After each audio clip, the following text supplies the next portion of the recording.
2003 ഞാൻ കോതമംഗലത്ത് എൽദോമർ ബെസേലിയസ് കോളേജ് സ്ഥാപിച്ചു. 2010 ഞാൻ കോതമംഗലത്ത് Merin academy of management studies സ്ഥാപിച്ചു. എനിക്ക് 2500ഓളം കുട്ടികൾ ഇപ്പോൾ അവിടെ പഠിക്കുന്നുണ്ട്. ധാരാളം 17ലേറെ കോഴ്സുകളുണ്ട്. എല്ലാ കോഴ്സും നന്നായിട്ട് ഡിമാൻഡഡ് കോഴ്സുകളാണ്. ധാരാളം കുട്ടികൾ ജോലി കിട്ടുന്നുണ്ട്. കുത്തനെ കരിമ്പാറ കെട്ടുകൾ കിടക്കുന്നു വമ്പനാൻ കൊലയാളി കൊമ്പനാനയെപ്പോലെ. ഞാൻ 5 വയസ്സുള്ള എഴുതിയ ഒരു കവിതയാണ്. നമ്മുടെ അബ്ദുൽ കലാം പറയുന്നതിന് മുമ്പ് തന്നെ എൻ്റെ കുട്ടിക്കാലത്ത് മുതൽ ഞാൻ ഒത്തിരി സ്വപ്നം കണ്ടയാളാണ്. എന്നെപ്പോലെയുള്ളൊരു പൊത്താനിക്കാട്ടുകാരന് എന്തോരം സ്വപ്നം കാണാൻ കഴിയും. പക്ഷേ ഞാൻ പഠിച്ചു, ആകാശമാണ് എൻ്റെ അതിർത്തി എന്ന് ഞാൻ നിശ്ചയിച്ചു. എനിക്ക് എൻ്റെ അമ്മ പെലിക്കൻ പക്ഷിയുടെ മാതൃകയാണ്. 2 മക്കളെ പോറ്റാൻ ഒന്നും കഴിക്കാതെ മക്കൾക്ക് വേണ്ടി എല്ലാം കരുതി വയ്ക്കുന്ന ത്യാഗരൂപിണിയാണ് എൻ്റെ അമ്മ. നമ്മുടെ കുട്ടികളൊക്കെ പടിഞ്ഞാറ് നോക്കികളായി വളരുന്നത് ദോഷമാണ്.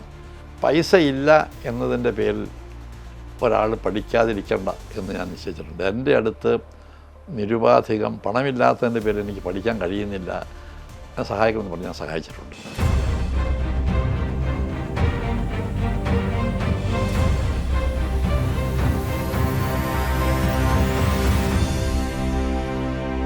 ടേണിംഗ് പോയിൻ്റെ മറ്റൊരു എപ്പിസോഡിലേക്ക് എല്ലാ പ്രേക്ഷകർക്കും സ്വാഗതം. നമ്മളോടൊപ്പം എത്തിയിരിക്കുന്നത് വളരെ സ്പെഷ്യലായിട്ടുള്ളൊരു ഗസ്റ്റാണ്. ഒരു ഗ്രന്ഥകാരനാണ്, ഒരു എഡ്യൂക്കേഷനിസ്റ്റാണ്, ഒരു രാഷ്ട്രീയക്കാരനായിരുന്നു. ഷവലിയാർ പ്രൊഫസർ ബേബി എം വർഗീസിനെ ഈ വേദിയിലേക്ക് സ്വാഗതം ചെയ്യുന്നു. നമസ്കാരം. പ്രിയമുള്ളവരെ, നിങ്ങൾക്ക് വന്ദനം. പ്രിയപ്പെട്ട സ്വാമിയുമായിട്ടുള്ള ഒരു ഹൃദയ സംവാദമാണ് ഇവിടെ നടക്കുന്നത്. ഹൃദയത്തെ പുണരുന്ന, ഹൃദയത്തെ സ്പർശിക്കുന്ന, ഹൃദയത്തെ ഉണർത്തുന്ന കൊച്ചു കൊച്ചു ചോദ്യങ്ങൾ, അതിന് ഉത്തരം തേടിയുള്ള ശ്രമമാണ് ഞാനിപ്പോൾ ഇവിടെ നടത്താൻ ഉദ്ദേശിക്കുന്നത്. ഇത് വളരെ ലളിതമായ, ക്രമബദ്ധമായ ഒരു കൊച്ചു ജീവിതത്തിൻ്റെ ആവിഷ്കാരം ഈ തുറന്ന പറച്ചിലിലൂടെ സഹൃദയരുമായി പങ്കുവയ്ക്കാൻ കഴിയുമെന്ന പ്രത്യാശയോടെയാണ് ഞങ്ങൾ ഈ സംവാദം ഇവിടെ ആരംഭിക്കുന്നത്. കേരളത്തിലെ ഒരു എഡ്യൂക്കേഷനിസ്റ്റ് എന്ന രീതിയിൽ സാറിൻ്റെ സംഭാവനകൾ ഭയങ്കര വലുതാണ്. പക്ഷേ ജീവിതത്തിലെ മറ്റൊരു രീതിയിലുള്ള പരാജയമാണ് സാറിന് എഡ്യൂക്കേഷണലിസ്റ്റ് എന്ന രീതിയിലൊരു വിജയമാക്കിയത്. അപ്പോൾ അതിൽ നിന്ന് നമുക്കൊന്ന് തുടങ്ങിയാലോ? ഒന്നാമത്, എൻ്റെ ജീവിതം ഒരു കൊച്ചു പുസ്തകമാണ്. ഒട്ടും പ്രൗഢിയില്ലാത്ത, പകട്ടില്ലാത്ത ഒരു ഗ്രാമീണ ജീവിതത്തിൻ്റെ തനിമയാർന്ന മുഖമുള്ള ഒരു കൊച്ചു ജീവിതം, ഒരു കൊച്ചു പുസ്തകം. അതിനകത്ത് ഒത്തിരി വൈരുദ്ധ്യങ്ങളുണ്ടാകാം, ദാരിദ്ര്യത്തിൻ്റെ സ്പർശമുണ്ടാകാം, പ്രതിസന്ധികളുണ്ടാകാം, പ്രതിബന്ധങ്ങളുണ്ടാകാം, തകർച്ചകളുണ്ടാകാം. പക്ഷേ ഇതിനിടയിൽ വിജയത്തിലേക്കുള്ള ഒരു സോപാനവും നമുക്ക് കണ്ടെത്താൻ കഴിയും. അതാണ് ജീവിതം എന്ന് പറയുന്നത്. എന്നെ ഒത്തിരി കാര്യങ്ങൾ ജീവിതം പഠിപ്പിച്ചിട്ടുണ്ട്. ഞാൻ സത്യത്തിൽ കാലത്തിൻ്റെ കായലോരത്ത് കിടന്ന ഒരു ചെറിയ പൂഴിത്തരിയാണ്. അല്ലെങ്കിൽ കാലവാഹിനിച്ചാൽ പിറന്നു വീണ ഒരു ചെറിയ ജലബിന്ദുവാണ് ഞാൻ ആരുമല്ല. പക്ഷേ ഞാൻ എന്തെങ്കിലും ആയിട്ടുണ്ടെങ്കിൽ അതെൻ്റെ ദൈവത്തിൻ്റെ നിശ്ചയമാണ്. ഞാൻ എന്ത് ആലോചിച്ചാലും പ്രവർത്തിച്ചാലും അതിനൊരു ദൈവികമായ പിൻബലം കിട്ടണമെന്നുള്ള ആഗ്രഹത്തിൻ്റെ, അഭിനിവേശത്തിൻ്റെ പരിണിതഫലമായിട്ടാണ് എന്തെങ്കിലുമൊക്കെ എൻ്റെ ജീവിതത്തിൽ സംഭവിച്ചിട്ടുണ്ടെങ്കിൽ അതെല്ലാം അങ്ങനെ സംഭവിച്ചത്. ഇനി ഭാവിയിൽ സംഭവിക്കാനിരിക്കുന്നതും അങ്ങനെയാണ്. ഇപ്പം എന്നോട് ചോദിച്ചു, അഭ്യാസമെന്ന സ്വന്തം തട്ടകത്തിലേക്ക് കടന്നു വരുന്നതിന് മുമ്പ് എന്തായിരുന്നു എന്നാണ് ചോദിച്ചത്. പ്രസക്തമായൊരു ചോദ്യമാണ്. ഞാൻ വളരെ ബുദ്ധിമുട്ടി പഠിച്ചു വന്ന ഒരു വിദ്യാർത്ഥിയാണ്, ഒരു കുട്ടിയാണ്. പരിഷ്കാരം 10 കിലോമീറ്റർ അകലത്തിലുള്ള ഒരു ഗ്രാമത്തിലാണ് ഞാൻ ജനിച്ച് വളർന്നത്. അങ്ങ് കിഴക്കെന്നൊക്കെ പറയാറുണ്ട്. മാമലകളുടെ അല്ലെങ്കിൽ മഞ്ഞ് പുതച്ച താഴ്വരകളുടെ ഓരത്ത് കിടക്കുന്ന ഒരു കൊച്ചു ഗ്രാമം പോത്താനിക്കാട്. അവിടെ ഞാൻ ജനിച്ച് വളർന്നത്. ജനിച്ച് ഭൂമി സൂര്യനെ ചുറ്റുവാൻ 2 വട്ടം പൂർത്തീകരിക്കുന്നതിന് മുമ്പ്, എന്ന് വെച്ചാൽ 2 കൊല്ലം അല്ലെങ്കിൽ 2 വയസ്സാകുന്നതിന് മുമ്പ് എനിക്കെൻ്റെ പിതാവിനെ നഷ്ടപ്പെട്ടു. പാവം എൻ്റെ അമ്മയാണ് എനിക്ക് സർവസ്വവും. അമ്മ ഒത്തിരി കഷ്ടപ്പെട്ടിട്ടുണ്ട്, ഒത്തിരി ദാരിദ്ര്യം അനുഭവിച്ചിട്ടുണ്ട്. പ്രതിസന്ധികളോടുള്ള അതിജീവനത്തിൻ്റെ ഒരു കലയായിരുന്നു എൻ്റെ അമ്മയുടെ ജീവിതം. അമ്മയ്ക്കാകെ ഞാനും എൻ്റെ പെങ്ങളുമാരുണ്ടായിരുന്നു. 2 മക്കളെ പോറ്റാനുള്ള വ്യഗ്രതയിൽ ഒരു പെലിക്കൻ പക്ഷിയുടെ മാതൃക എൻ്റെ മുന്നിൽ പുനർജനിച്ചത് എൻ്റെ അമ്മയിലൂടെയാണ് എന്ന് ഞാൻ പലപ്പോഴും പലയിടങ്ങളിലും സാക്ഷ്യം പറഞ്ഞിട്ടുണ്ട്. അകാലത്തിൽ വൈധവ്യം അനുഭവിച്ച അമ്മ അനുഭവിച്ച വേദനകൾക്ക് നോവുകൾക്ക് കണക്കില്ല. പക്ഷേ അതെല്ലാം കണ്ട ഒരു ദൈവമുണ്ടായിരുന്നു. കാരണം അമ്മയുടെ പ്രയാസങ്ങളൊക്കെ ദൈവം മുമ്പാകെ നിരത്തി വെച്ചിട്ടുണ്ട്. അമ്മയെ ദൈവം കൈവിട്ടില്ല. അമ്മയുടെ ഏക മകനായ എന്നെ ദൈവം എങ്ങനെ ഇവിടം വരെ എത്തിച്ചു എന്ന് ചോദിച്ചാൽ അതൊക്കെ ഒരു ദൈവത്തിൻ്റെ കൃപ എന്ന് മാത്രമേ എനിക്ക് ഉത്തരമായി പറയാനുള്ളൂ. ഞാൻ പോത്താനിക്കാട് സർക്കാർ സ്കൂളിലാണ് പഠിച്ചത്.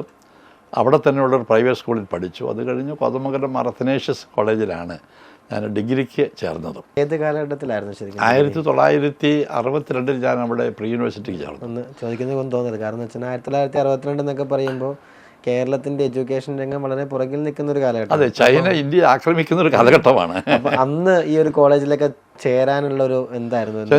അന്ന് ഞാൻ ഒരു കോളേജിൽ ചേരാൻ കഴിയുമെന്ന് പ്രതീക്ഷിച്ച ആളല്ല. അതിനുള്ള സാമ്പത്തിക സൗകര്യം ഉണ്ടായിരുന്നില്ല. പക്ഷേ കോതമംഗലത്തൊരു കോളേജ് വന്നപ്പോൾ സ്വാഭാവികമായി എൻ്റെ വീട്ടിൽ നിന്ന് 10 കിലോമീറ്റർ അകലത്തിലാണ്. കോളേജിൻ്റെ തൊട്ട് താഴെ എൻ്റെ അമ്മയുടെ സഹോദരിയുടെ വീട് വെച്ച് താമസിക്കുന്നുണ്ട്. അപ്പോൾ അവിടെ ഉച്ചഭക്ഷണം കഴിച്ച് തൊട്ടടുത്തുള്ള ലോഡ്ജിൽ താമസിച്ച് ആഴ്ച തോറും വീട്ടിൽ പോയി വരാനുള്ള ക്രമീകരണം ഉള്ളതുകൊണ്ട് എനിക്ക് സാമ്പത്തിക ഭാരം കാര്യമായിട്ടുണ്ടായില്ല. അപ്പോൾ അതുകൊണ്ടാണ് ഞാൻ കോതമംഗലം കോളേജിൽ പഠിക്കാൻ ഇടയായത്. കോതമംഗലം കോളേജ് ഇല്ലായിരുന്നുവെങ്കിൽ ഞാൻ ഒരിക്കലും ഒരു കോളേജ് വിദ്യാഭ്യാസം എനിക്ക് എന്നും അന്യമാകുമായിരുന്നു. എന്തായിരുന്നു സബ്ജക്റ്റ് കോളേജിൽ? ഞാൻ കോളേജിൽ ഇംഗ്ലീഷ് ലിറ്ററേച്ചറാണ് പഠിച്ചത്. സാഹിത്യം എനിക്ക് ഹിതകരമായ എൻ്റെ ഒരു ഇഷ്ടമേഖലയാണ്. പ്രത്യേകിച്ച് വന്ന് കോതമംഗലത്ത് professor KM Tharakan, professor Jacob Parichikkal വളരെ പ്രൗഢ ഗാംഭീര്യമുള്ള ഭാഷാ സ്വാധീനമുള്ള അധ്യാപകരായിരുന്നു അവർ. അപ്പോൾ അവരുടെയൊക്കെ കീഴിൽ പഠിക്കാനുള്ള അവസരം കിട്ടിയത് ഒരു മഹാഭാഗ്യമായി ഞാൻ കരുതുക. അന്ന് തന്നെ മലയാളം പഠിപ്പിച്ചത് എന്താ പറയുക, ഒരു സർവോദയ മേഖലയിൽ മനസ്സർപ്പിച്ച് കഴിയുന്ന എൻ്റെ ഏറ്റവും പ്രിയപ്പെട്ട പ്രൊഫസർ PKB നായരാണ്. മദ്യനിരോധന പ്രസ്ഥാനത്തെ കേരളത്തിൽ ആകമാനം ചലിപ്പിച്ച ഒരു ഗുരുവരനാണ് അദ്ദേഹത്തിൻ്റെ ഒരു മലയാളത്തിൻ്റെ ഒരു രീതി സാറിൽ കൃത്യമായിട്ട് നമുക്ക് കാണാനുണ്ട്. അദ്ദേഹത്തിൻ്റെ തറകൻ സാറിൻ്റെയും സ്വാധീനം എന്നിലേറെയുണ്ട്. ഹൈസ്കൂളിൽ പഠിപ്പിച്ച ഒരു ഉണ്ണി സാറാണ് അതിനേക്കാൾ പ്രധാനം. എന്നെ സ്കൂൾ കാലം തൊട്ട് ഒരു ഭാഷാശുദ്ധി എനിക്ക് തന്നത് എൻ്റെ പ്രിയപ്പെട്ട ഉണ്ണി സാർ തന്നെയാണ്. അപ്പോൾ ഞാൻ അവരൊക്കെ ഇന്ന് ജീവിച്ചിരിപ്പുണ്ട്. ഞാനിപ്പോൾ എന്തെങ്കിലും എഴുതിയാലും പറഞ്ഞാലുമൊക്കെ അതൊരു പണ്ടൊക്കെ ഈ ദേവീസ്തവം എന്ന പോലെ ആ ഗുരുക്കന്മാരുടെ മുമ്പിൽ ശിരസർപ്പിച്ച് നമിച്ച് പ്രാർത്ഥിച്ച് തുടങ്ങിയാൽ ഒന്നിനും ഒരു പരാജയഭീതി ഉണ്ടാകില്ല എന്നതും എൻ്റെ ഒരു പ്രമാണമാണ്, വിശ്വാസ പ്രമാണമാണ്. അതിനുശേഷം അത് കഴിഞ്ഞിട്ട് ഞാൻ നേരെ തലസ്ഥാന നഗരിയിൽ തിരുവനന്തപുരത്ത് മാർ യോഹന്നാനീസ് കോളേജിൽ ഞാൻ ഇംഗ്ലീഷ് MA ചേർന്നു. അതിനൊരു കാരണമുണ്ട്. എൻ്റെ അമ്മയുടെ പിതൃ സഹോദരൻ ഡോക്ടർ ബാബു പോളിൻ്റെയും റോയി പോളിൻ്റെയും ഒക്കെ പിതൃ സഹോദരൻ തന്നെയാണ് റവറൻഡ് ഡോക്ടർ C. എബ്രഹാം. അച്ഛൻ അന്ന് മാർ യോഹന്നാനീസ് കോളേജിൻ്റെ വൈസ് പ്രിൻസിപ്പലാണ്, ഇംഗ്ലീഷിൻ്റെ പ്രൊഫസറാണ്. അപ്പോൾ സ്വാഭാവികമായും അച്ഛന് 3 പെൺപിള്ളേരാണ്. അപ്പോൾ എന്നെ സ്വന്തം മോനെ പോലെ എന്നെ അമ്മ വഴിക്കും എൻ്റെ അച്ഛൻ വഴിക്കും എനിക്ക് ബന്ധമുണ്ട്. അപ്പോൾ അതുകൊണ്ട് എന്നെ ഒത്തിരി വാത്സല്യം എനിക്ക് തന്നിട്ടുണ്ട്. അപ്പോൾ ഞാൻ അച്ഛനവിടെ ഉള്ളതുകൊണ്ട് തിരുവനന്തപുരം മാർ യോഹന്നാനീസ് കോളേജിൽ പോയാണ് MA പഠിച്ചത്. അപ്പോൾ അന്ന് അവിടെ തിരുവനന്തപുരത്ത് ഡോക്ടർ D. ബാബു പോളും, അപ്പോൾ പുള്ളി അവിടെ അന്ന് ഉന്നത ശ്രേണിയിൽ ഇരിക്കുന്നൊരു കാലഘട്ടമാണ്. അപ്പോൾ ആഴ്ചയോടെ എന്നെ അദ്ദേഹം വീട്ടിലേക്ക് വിളിക്കുക. അപ്പോൾ ഞാൻ ഇടയ്ക്ക് ചാച്ചൻ്റെ അടുക്ക് പോകും. അപ്പോൾ അങ്ങനെ എനിക്ക് ഒത്തിരി സ്നേഹം, ഞാൻ അർഹിക്കാത്ത സ്നേഹവും വാത്സല്യവും പ്രേരണയും ഉത്തേജനവും ഒക്കെ ആ കാലത്ത് കിട്ടിയതുകൊണ്ട് അക്ഷുണ്ണമായ ചില പാതയിലൂടെ സഞ്ചരിക്കാൻ ദൈവം എന്നെ അനുവദിച്ചു, എനിക്ക് ഭാഗ്യം തന്നു എന്നാണ് ഞാൻ വിശ്വസിക്കുന്നത്. ഈ ഇംഗ്ലീഷ് MA പാസ്സായതിൻ്റെ റിസൾട്ട് അറിയുന്നതിന് മുമ്പ് തന്നെ എനിക്ക് കോതമംഗലം മാർ അത്തനേഷ്യസ് കോളേജിൽ ഒരു ജോലി കിട്ടി. പാസ്സാവുന്നതിന് മുമ്പ്, റിസൾട്ട് അറിയുന്നതിന് മുമ്പ്, റിസൾട്ട് അറിയുന്നതിന് മുമ്പ് തന്നെ കോതമംഗലം മാർ അത്തനേഷ്യസ് കോളേജിൻ്റെ മുഖ്യ ശില്പിയായിരുന്നത് പ്രൊഫസർ MB വർഗീസാണ്. അദ്ദേഹമാണ് ആ സ്ഥാപനത്തിൻ്റെ എന്താ പറയുക, നമ്മൾ അതിൻ്റെ ഒരു മുഖ്യ ശില്പി അദ്ദേഹമാണ്. സാറിൻ്റെ ഒരു സാഹചര്യത്തിൽ BA പഠിക്കുക, തിരുവനന്തപുരം പോലത്തെ ഒരു നഗരത്തിൽ പോയി MA പഠിക്കുക എന്നൊക്കെ പറയുന്നത് ശരിക്കും പോത്താനിക്കാട് എന്ന് പറയുന്ന ഒരു സ്ഥലത്ത് ജനിച്ച വ്യക്തിക്ക് ശരിക്കും സങ്കല്പിക്കാവുന്നതിനേക്കാൾ ഒരുപാട് മുകളിലാണ്. അതിങ്ങനെ അനുകൂല സാഹചര്യം ഉള്ളത് കൊണ്ടാണ് ഇതൊക്കെ സംഭവിച്ചത്. അവിടെ അമ്മയുടെ കൊച്ചപ്പനുണ്ടായിരുന്നു, ഇവിടെ അമ്മയുടെ അനിയത്തി ഉണ്ടായിരുന്നു. അപ്പോൾ അതൊക്കെ എനിക്ക് അനുകൂലമായ സാഹചര്യങ്ങളാണ്. പക്ഷേ പഠിച്ച് റിസൾട്ട് വരുന്നതിന് മുമ്പ് തന്നെ ജോലി കിട്ടുക, അന്നത്തെ കാലത്ത് അത് 1969 അന്ന് മാർ അത്തനേഷ്യസ് കോളേജിൽ എനിക്ക് ജോലി കിട്ടി. റിസൾട്ട് വന്നു, എനിക്ക് സ്ഥിരമായി അവിടെ ജോലി കിട്ടിയപ്പോൾ എൻ്റെ ജീവിതം അവിടെ നിന്നാണ് ആരംഭിച്ചത്. അപ്പം ഞാൻ അതുവരെ ധരിച്ചു വെച്ചിരുന്നത് ദാരിദ്ര്യം ഒരു തകരുവാനുള്ള ഇടമല്ല, അത് ഉണരുവാനുള്ള ഒരു ചോദനയാണ് എന്ന് ഞാൻ പഠിച്ചത് അങ്ങനെയാണ്. പ്രതിസന്ധികൾ എന്നൊക്കെ പറയുന്നത് നമുക്ക് പകച്ചു നിൽക്കാനുള്ളതല്ല, അതൊക്കെ നമുക്ക് അതിജീവിക്കാനുള്ളതാണ് എന്ന് ഞാൻ പഠിച്ചത് അങ്ങനെയാണ്. ഈ സ്വപ്നങ്ങളൊക്കെ അത് നമ്മുടെ അബ്ദുൽ കലാം പറയുന്നതിന് മുമ്പ് തന്നെ എൻ്റെ കുട്ടിക്കാലത്ത് മുതൽ ഞാൻ ഒത്തിരി സ്വപ്നം കണ്ടയാളാണ്. എന്നെപ്പോലെയുള്ളൊരു പൊത്താനിക്കാട്ടുകാരന് എന്തോരം സ്വപ്നം കാണാൻ കഴിയും. പക്ഷേ ഞാൻ പഠിച്ചു, ആകാശമാണ് എൻ്റെ അതിർത്തി എന്ന് ഞാൻ നിശ്ചയിച്ചു. ഈ അതിർത്തി നിശ്ചയിച്ച് ആകാശത്തിലേക്ക് പോയി ഒരു എന്താ പറയുക, ഒരു പ്രൊഫസറായി ജോലി കയറി, അതിനുശേഷം ഈ രാഷ്ട്രീയത്തിലേക്കുള്ളൊരു മാറ്റം. അതിപ്പോൾ ഞാൻ എം പി വർഗീസ് സാറ് എൻ്റെ ഗുരുനാഥനാണ്, എൻ്റെ മാർഗദർശിയാണ്. എനിക്ക് സത്യം പറഞ്ഞാൽ എന്നെ ഈ നിലയിലാക്കുന്നതിന് ഏറ്റവും കൂടുതൽ നിമിത്തമായത് എം പി വർഗീസ് സാറ് തന്നെയാണ്. അപ്പോൾ ഞാനവിടെ ജോലി കിട്ടിക്കഴിഞ്ഞപ്പോൾ ഞാൻ വളരെ ഫ്രീ ആയി. അപ്പോൾ എനിക്ക് അന്ന് ഇന്ദിരാഗാന്ധി ഈ ഷാ കമ്മീഷന് മുമ്പാകെയൊക്കെ ഇങ്ങനെ വല്ലാതെ വിഷമിച്ച് തോറ്റു നിൽക്കുന്നൊരു കാലഘട്ടമാണ്. അപ്പോൾ ഞാനെന്ന് പതുക്കെ ഒരു കോൺഗ്രസ് അനുഭാവിയായി മാറി. യൂത്ത് കോൺഗ്രസിൻ്റെ ബ്ലോക്ക് പ്രസിഡൻ്റായി. അത് കഴിഞ്ഞ് ഞാനൊരു 10 കൊല്ലം കഴിഞ്ഞ് 1978 ആയപ്പോഴേക്കും ഞാൻ കോൺഗ്രസിൻ്റെ ബ്ലോക്ക് പ്രസിഡൻ്റായി. അന്നത്തെ ബ്ലോക്ക് പ്രസിഡന്റ് ഒരു നിയോജക മണ്ഡലത്തിൻ്റെ മുഴുവൻ ചുമതലയും നമുക്ക് കിട്ടും. ഇന്നത്തെ മാതിരി അല്ല. അതെനിക്ക് ഒത്തിരി സ്വാധീനമുണ്ടാക്കാനിടയായി. അത് തന്നെയല്ല, പ്രിയപ്പെട്ട TN ജേക്കബ് കോതമംഗലത്ത് 3 പ്രാവശ്യം മത്സരിച്ചപ്പോഴും അദ്ദേഹത്തിൻ്റെ തെരഞ്ഞെടുപ്പിൻ്റെ മുഖ്യ ചുമതലക്കാരൻ ഞാനായിരുന്നു. അപ്പോൾ അതെനിക്ക് അദ്ദേഹവുമായി അടുത്ത ബന്ധമുണ്ടാക്കാൻ കഴിഞ്ഞു. കോൺഗ്രസിനകത്ത് സജീവമായി നിന്നതുകൊണ്ട് AK ആന്റണിയെപ്പോലെയുള്ള, ഉമ്മൻചാണ്ടിയെപ്പോലെയുള്ള, വയലാർജിയെപ്പോലെയുള്ള ഒത്തിരി നേതാക്കന്മാരുമായി വളരെ അടുത്ത് ഇടപെടുന്നതിനും നല്ല ബന്ധം സ്ഥാപിക്കുന്നതിനും എനിക്ക് ഭാഗ്യമുണ്ടായിട്ടുണ്ട്. പക്ഷേ എല്ലാ ഭാഗ്യത്തിനും പെട്ടെന്നൊരു തിരിച്ചടി ഉണ്ടാകുമെന്നുള്ളത് ഒരു പ്രകൃതി നിയമമാണ്. ഞാനൊരു അബദ്ധം കാണിച്ചു. 2001 തെരഞ്ഞെടുപ്പിൽ ഞാൻ ഇടതുപക്ഷ സ്ഥാനാർത്ഥിയായി മത്സരിക്കാനുള്ള കാരണം എന്നെ അന്ന് PJ ജോസഫിനോട് പറഞ്ഞു, സാറിന് ഇത്രയും കാലമൊക്കെ സാറ് പൊതുരംഗത്ത് പ്രവർത്തിച്ചിട്ട് ഒന്നും ആയില്ലല്ലോ, സാറ് സ്ഥാനാർത്ഥിയാകണം, MLA കാൻഡിഡേറ്റ്. അപ്പം ഞാനൊരു ദുർബല നിമിഷത്തിൽ, മനുഷ്യനല്ലേ, ഈ മോഹപക്ഷി നമ്മുടെ ചുറ്റും കറങ്ങിയാൽ പെട്ടെന്ന് നമ്മൾ അതിന് ചിറകിൽ കയറി സഞ്ചരിക്കാനൊരു വാസന ഉണ്ടാവുക സ്വാഭാവികമാണല്ലോ. ഞാൻ മത്സരിച്ചു. ഞാൻ പരാജയം. മുഖ്യ മണ്ഡലത്തിലായിരുന്നു. മണ്ഡലത്തിൽ അന്ന് ആ 2001 ചരിത്രം നോക്കിയാൽ അറിയാം. 2001 LDF ഏറ്റവും മോശമായൊരു കാലഘട്ടമായിരുന്നു, ഏറ്റവും. പക്ഷെ പിന്നത്തെ ആണെങ്കിൽ അനുകൂലമായിരുന്നു. അപ്പം ഞാൻ ഈ തോറ്റപ്പോൾ എൻ്റെ ജീവിതത്തിൽ ആദ്യത്തെ തോറ്റു. അതിനു മുമ്പൊക്കെ ഞാൻ കോതമംഗലം നഗരസഭയുടെ ആദ്യത്തെ ഭരണകക്ഷിയിലേക്ക് മത്സരിച്ച് ജയിച്ച ആളാണ്. അവിടെയും ചെറിയ കഥയുണ്ട്. അന്ന് 24 കോതമംഗലം നഗരസഭയിൽ 24 കൗൺസിലർമാരുള്ളതിൽ 13 കൗൺസിലർമാർ UDF ആണ്, 11 പേര് LDF ആണ്. പക്ഷേ UDFിൽ നിന്ന് 2 പേര് അന്നും ഇന്നും ഒക്കെ ഈ കൂറുമാറ്റം കാലമാറ്റമുണ്ട്. ഞങ്ങളുടെ കൂടെ നിന്ന് 2 പേര് അപ്പുറത്തേക്ക് പോയി. അപ്പം അങ്ങനെ ഭൂരിപക്ഷം ന്യൂനപക്ഷമായി, ഞാൻ പ്രതിപക്ഷ നേതാവായി, ന്യൂനപക്ഷത്തിൻ്റെ ആൾ അവിടെ ചെയർമാനായി മാറി. അപ്പോൾ അതൊരു ദുരന്ത കഥയാണ്. അപ്പോൾ അത് കഴിഞ്ഞപ്പോൾ പിന്നെ ഇവിടെ വീണ്ടും, അപ്പോൾ അവിടെയൊക്കെ ജയിച്ചു, എല്ലായിടത്തും ഞാൻ ജയിച്ച് വന്ന ആളാണ്. ഇവിടെ വന്നപ്പോൾ അന്ന് ഞാൻ BJ പോലീസായിട്ട് മത്സരിച്ചു. ആ മത്സരം അതാണ് എൻ്റെ കണ്ണ് തുറന്നത്. ഞാൻ ഒട്ടും പ്രതീക്ഷിച്ചിരുന്നില്ല. ഞാൻ ധരിച്ചത് നല്ല ജനസ്വാധീനമുണ്ട്, ഇന്ന് ഞാൻ മൊത്തം 19,000 കുട്ടികളെ പഠിപ്പിച്ചിട്ടുണ്ട്, അപ്പോൾ ഒരു വലിയ സമ്പത്തുണ്ട്. അപ്പോൾ സ്വാഭാവികമാണ് ജയിക്കുന്നത്. പക്ഷേ ഞാൻ ചെയ്ത് ശരിയാണ് ഞാൻ ഇപ്പോഴും അവകാശപ്പെടുന്നില്ല. അതൊരു ചെറിയ നെറികേട് അതിനകത്തുണ്ട്. ഈ കാല് മാറുന്നതും കൂറ് മാറുന്നതും ആര് ചെയ്താലും തെറ്റ് തന്നെയാണ്. അപ്പം ഞാൻ ചെയ്ത തെറ്റിന് എനിക്ക് കിട്ടിയ ഒരു ശിക്ഷയാണെന്ന് വിചാരിച്ചാൽ മതി. പക്ഷെ ഞാൻ പറയുന്നത് മുന്തിരിങ്ങ പുളിക്കും എന്ന് പറയുന്നത് പോലെ അല്ല. ആ തോൽവിയാണ് വിജയത്തിലേക്ക് എന്നെ വഴി നടത്തിയത്. ആ തോൽവിയോടുകൂടി മൊത്തമായിട്ടൊരു അപ്പോൾ ഞാൻ ഇനി എൻ്റെ തട്ടകം രാഷ്ട്രീയമല്ല എന്ന തിരിച്ചറിവ് എനിക്കുണ്ടായി. അപ്പോൾ അതിനിടയിൽ 40ഓളം വർഷങ്ങൾ കടന്നുപോയി. ഞങ്ങളുടെ തൊട്ടടുത്തുള്ള പുഴയിൽ വെള്ളം എന്തുമാത്രം ആ പാലത്തിൻ്റെ കീഴേ കൂടി ഒഴുകിപ്പോയെന്നറിയാമോ. പക്ഷേ ആ ഒഴുകിയ ജലം പോട്ടെ, ഇനിയുള്ള ഒഴുക്ക് കുറച്ചുകൂടി പ്രസക്തമാകണമെന്ന് ഞാൻ കരുതി. അപ്പോൾ ഞാൻ ആ രാത്രി ഞാൻ കരഞ്ഞു എന്ന് പറഞ്ഞാൽ വിശ്വസിക്കുമെന്ന് എനിക്ക് അറിഞ്ഞുകൂടാ. പ്രായമുള്ള ഒരാൾ ഒരു രക്ഷത്തൊക്കെ കരയേണ്ട കാര്യമൊന്നുമില്ല. അപ്പോൾ എൻ്റെ ഒരു ആർദ്രമായ ഹൃദയമായതുകൊണ്ട് ഞാൻ കരഞ്ഞുപോയി. അല്ല, തോൽവികളെ വിജയിച്ചു. അത് കഴിഞ്ഞിട്ട് ഞാൻ അന്ന് അത് കഴിഞ്ഞ് ഞാൻ രാവിലെ കോതമംഗലം മാർത്തോമൻ ചെറിയപള്ളിയിൽ പോയി പ്രാർത്ഥിച്ചു.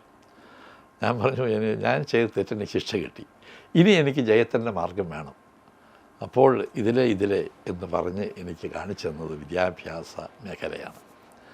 അങ്ങനെയാണ് ഞാൻ 2001 തോറ്റു. 2002 ഞാൻ ആപ്ലിക്കേഷൻ കൊടുത്തു. 2003 ഞാൻ കോതമംഗലത്ത് എൽദോമർ ബസേലിയസ് കോളേജ് സ്ഥാപിച്ചു.